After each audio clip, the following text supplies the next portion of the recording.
மாடு கண்டு போட்டுருச்சு சீம்பால் கிண்டலான் இருந்தேன். ஈஷான் வந்து மம்மி எனக்கு ஐஸ்கிரீம் வேணும்னு கேட்டான். சரி அப்படியே சீம்பால் ஐஸ்கிரீமா வந்துட்டு மாத்திரலான்னு யோசிச்சு சூப்பரா ஒரு சீம்பால் ஐஸ்கிரீம் பண்ணிருக்கேன். எப்படி இருக்குன்னு பாருங்க.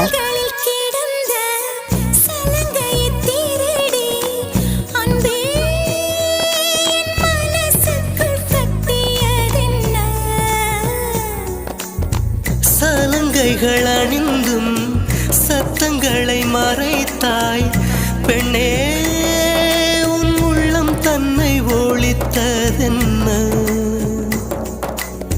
விதை ஒன்று உயிர் கொள்ள வெப்பம் காற்று ஈரம் வேண்டும்.